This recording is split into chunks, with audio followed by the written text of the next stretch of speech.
Wembley Cup playing 18,000. 34, the biggest one. 34,000, the biggest one. 34, then we had 22 a couple of times. Tell us about how that sort of started and how proud you must have been playing at Wembley Stadium with... Go on, give us some of the names. YouTubers and players. Yeah, we've all against Steven Gerrard, Trezeguet. Perez played, did he? Perez twice, played with us twice. Yeah. Carragher, Kluivert, JJ Okocha, David James, William Gallas, Robbie Fowler. There's a few others I'm forgetting.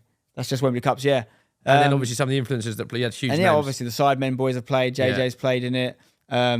Chris MD was a regular, played in every single one. Yeah. I mean, anyone that was sort of, the F2 boys, Freezy, anyone that was a sort of football influencer in that time, in those 4 years we did it. Yeah, it was the biggest of its kind at the time in terms of YouTube football, wasn't it? I mean, do you think that sort of paved the way for what the Sidemen are doing now? Do you look at yourself, and because what they've done now is absolutely phenomenal. I was at the last game, I know that you were working on it. Yeah. Do you think, look at yourself as been a huge factor in where YouTube football is at now? Yes and no, because they played in the first Wembley Cup, and if they didn't, it wouldn't have happened. So they're That's a bigger very part of honest. it than me, I would say. Yeah. Like, someone else could have come up with the idea and wrangled the brands to support them, but the Sidemen made it good, I'd say.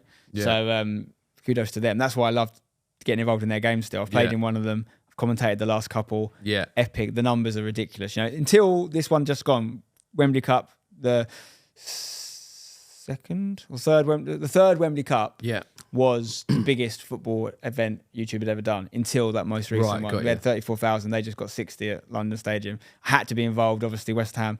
So I love it. I love those boys. I can't say enough good things about them.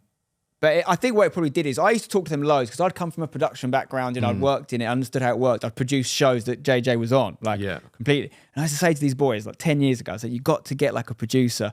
You're living in the same house, editing all your own videos. Just get someone in that can wrangle you to be way bigger than you are now, because you'll just go and go and go because you've got so talented and your work ethic is unrivaled. But you need someone whose job is just to get the videos done, all that stuff, so you can be more creative. And at the time, they were like, I get it, Spen, but we have to edit the videos. And I was the same. I edited all my videos for a long time until a lot of YouTubers say that, don't they? That they want to have complete control and edit that. I hear that from so many of them. I think that's less common now, though, because I think now people are seeing, everyone knows the guys that, like Con, you've said. Yeah, we've got Con on here. All the guys that make their videos, they're like characters in themselves. Yeah. And it's so clear how the Sidemen have been able to just extrapolate everything they do and grow it exponentially since they got people helping them. Clear, right? They've got brands. They've got multiple things. Oh. They couldn't have done all that on their own. Yeah. So I was saying to them even 10 years ago, that's where I think if I had any influence, and I'm not saying I have, but if I had any influence on those boys, I think it was, and Josh was always the one who was the brains of the operation, Zerka. I'd be like, get some boys in to help you, move a lad into that house, make the videos, and everything will grow quicker. And I think they did eventually, but I don't think they did for another 3 or 4 years after that. But I can't take any credit on the Wembley Cup stuff because those boys made my YouTube career, I would say, really, because made your career. Yeah, because if they didn't play in that Wembley Cup, well, it wouldn't have happened. If I couldn't, how it happened is I had the idea. The original idea is I wanted to take a team of YouTubers to Vegas to play in this football tournament I heard was in Vegas, and I was mates with all the boys because I'd worked with them and I was full-time YouTuber by this point. We used to go to Gamescom and all this stuff together. So I was like, lads, leave it with me. I know how this industry works. If I can find a really fun football thing, we all just want to play football, right? Yeah. Will you do it? And they were like, yes, of course. So I went and pitched to YouTube and I said, look, I hadn't contacted YouTube and I was like, what brands can we get to sponsor this? And we met with Snickers, I think, and a couple other brands, but EE had Wembley. Yeah. So they were like, you want to do Vegas? Have you thought about Wembley? And I was like, well, no, because I didn't know Wembley was on the table. But I'm obviously keen. I'll take it. So we come up with this idea called the Wembley Cup and it became about 2 teams. It all came from there. So I was the one, pulling the strings behind the scenes. But if I couldn't have said to EE, I've got the Sidemen. Although JJ didn't play in the first one, famously. Yeah. He was filming a film with Casper Lee at the time. But I've got the Sidemen. They probably wouldn't have gone for it. Interesting. So they're the ones. So that's the pull of the Sidemen. I wanted just to elaborate on that in terms of just the pull of them and how big they are. Without them, you might not have got Wembley. You might not have got the brand. Hashtag. The numbers wouldn't have been there. Does that affect? I mean, does that literally have an effect on everything? Your followers, your subscribers. I think I was the first Wembley Cup. I think I was the 4th most new subscribers generated in a 2-week period in the world. Wow. I went from 100 to 700,000 subscribers in about 2 weeks. And you put that solely down to the Sidemen? All the Wembley Cup, which is inherently the Sidemen, 100%. And it all comes from JJ originally. Yeah. He's the start of it all.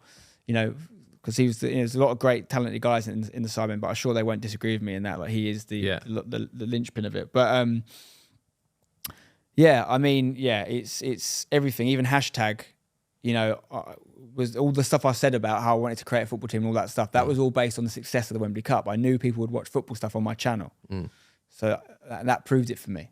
So yeah, it's all down to those boys, really. Wow. If I have any talent, is I'm very good at associating myself with more talented people than me. That's everything I do, including on the pitch. You look at hashtag the first few years, we were not a bad side. We played your Sky Sports team. Yeah, we did, yeah. But I wasn't the best player. 3-2, close game. It was a good game. We were one of the 3-2. better teams for sure, yeah. But like I was nowhere near. I was like, towards the end of my time playing in the team, I was probably the worst player in the team, I'd say. But I had mates who were good. And my brother's good, and his mates are good. He is a good player, brother, isn't he? Yeah. Do you take that? You said you've always done that. You've associated yourself with more talented people. Shouldn't everyone do that? Is that in everything Why you do? Why would you hang out with people less talented than you? Okay, maybe in that conversation, in that group of people, I had a certain talent that was different to those boys. Yeah. But what am I trying to achieve? I'm trying to make a football team cool. I'm not going to call my mates who are good at fishing. I'm going to call the best people I know that are good at football, and I'm good at making friends with those people. And I think I can lead people and lead people in a certain direction, but not by example. Yeah. I'm not sitting there going, everyone do what I do on the pitch. Yeah. Like, guys, do what I don't do. Yeah. I'm going to tell you what I think you should do, and you're going to go and do it because you're better at it than me. And it's exactly the same on YouTube, right? Like, look at the collaborations I've done over the years. Like, go on, name us some. I'm just saying, those boys, the Sidemen is the best example I can possibly say.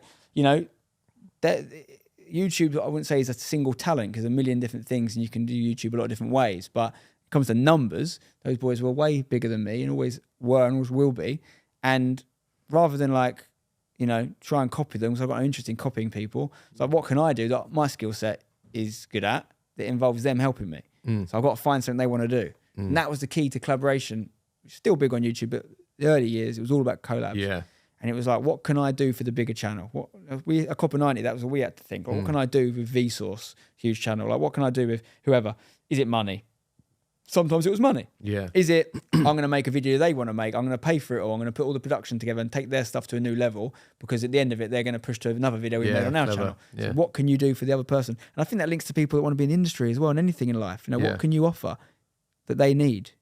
Yeah, it's an important point, that, and it goes for not just in front of camera but behind the camera as well. What happens when you go fishing is what I want to know with your football mates. I've never been fishing. I've been fishing like once. You don't have your fishing mates for football. I want to know what happens when you go fishing. I've been fishing like once in my life. No, same here. A couple of quick fire questions, because you've been on a pitch with some huge names. Best player you've shared a football pitch with? First question. In terms of their career, or how good they were when I played with them? How good they were when you played with them? I think Yaya Toure, Oh, I've played with Yaya. Yeah, in a Spurs he was Legends unreal match. that day. Yeah. It was the day after the Champions League final, your one, Spurs Liverpool. Thanks for reminding me about playing that. on the Wanda Metropolitano pitch. Yes. I was marking Pirlo, and I kept him quiet because he didn't want to be there, unfortunately. Okay. So he had a great career, and I would have said him, but he was rubbish on the day. Okay, go on. So Yaya, best player you've played with. Best player, the second part of that, who's had the best career, biggest football name you've shared a pitch with. It's probably Pirlo or Stevie G. And Stevie G was epic as well. He put a shift in, and he still had it.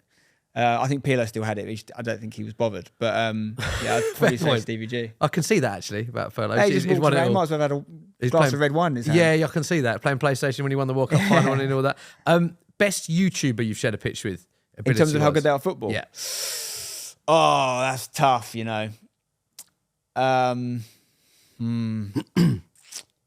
Well, to be honest, he doesn't get the credit he deserves. He's not the biggest. Well, he's pretty big nowadays, but Daniel Cutting in the first year Wembley Cup was unreal. Yeah. But then I'm also going to say Theo Baker.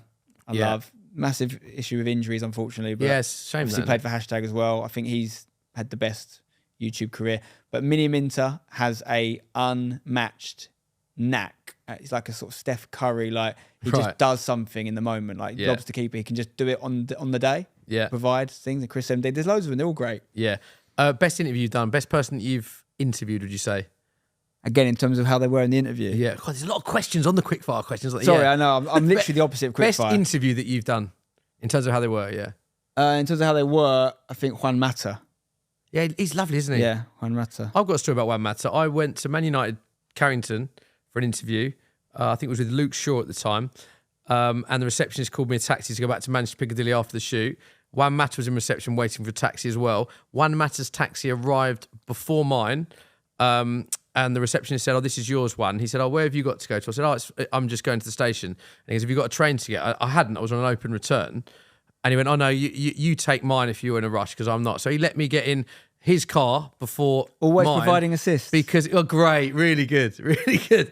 Just because I had a train to catch. Lovely man. I just thought, what a lovely guy. Yeah, he is. And you had the same with... Yeah. He used to play for Real Oviedo, which is the Spanish team I'm involved with. Yeah. And we talked a lot about that, and I showed him... it was the first year they'd been back in FIFA for like a decade, because they got back to the second tier. So I'd had early access to the game, and I'd put Juan Mata, Cazorla and Michu, who were ex-Oviedo players, back in the Oviedo kit, and got a picture of it on the pitch. And I showed it to him on his phone. He was like, "You got to send me that." And I said, "No," he loved it. And we had a really good chat about it. Do you know what? It's you said Cazorla there as well, because he's probably one of the nicest players that I've ever He's back met. at Oviedo as well. Yeah, he is, yeah. Lovely I find guy. Spanish players in general great. Yeah. I have to say, Azpilicueta, very good friend of mine. Yeah, tell us about Azpilicueta, of course, because he's an investor in Hashtag. Yeah, he's a part owner for sure. And he's a lovely, lovely, lovely man. And what can I say? He got involved in us very early on. We formed in 2016. I think he got involved early 2018. When he was at Chelsea, right? Yes, obviously, he just left Chelsea. Yeah. And funnily enough, it took him leaving Chelsea for us to get a player on loan from Chelsea. Really? He said, all these years, Cesar, you've been working with me. You never got me someone from Chelsea. The captain, you've left. Now I've got someone from Chelsea. Biggest name that you've worked with or interviewed in terms of like celebrity status? Messi, I think. Wow. It was a FaceTime thing. And it was, if people remember, in the time of my life when I played a certain masked character. Yes, yeah. So I was technically not me. But it was a Google Hangout, actually. It wasn't a FaceTime. It was a Google Hangout with Messi. Wow. Yeah. Nervous for that?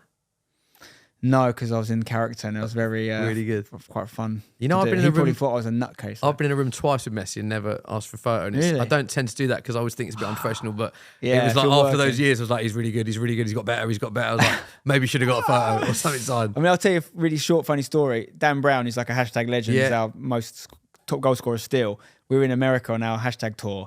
And he had this notebook and it was all words in Spanish. Yeah. So writing Spanish words to himself, like little conversations with himself. I was like, what are you doing? He's like, I'm learning Spanish. Like, why? He's like, just in case I meet Messi. Really? Obsessed with Messi. His kid's called Leo. He's got a son called Leo. After Messi? Yeah. And he made me a deal that day. I can't remember how it came out, but he'd scored about 50 goals for the club. He ended up scoring 60. But I said to him, he said to me, "Spen, if you ever meet Messi," which I haven't in life, if you ever meet Messi, you have to promise me that you'll bring me with you. I'm desperate to meet him. I've learned Spanish, literally fluent in Spanish, just to be able to speak Messi. And I said, I'll only do that if you don't leave the club until you score 100 goals. And he left at 60, so I've not delivered. Really? Wow. Also, I can't deliver. It's a great story.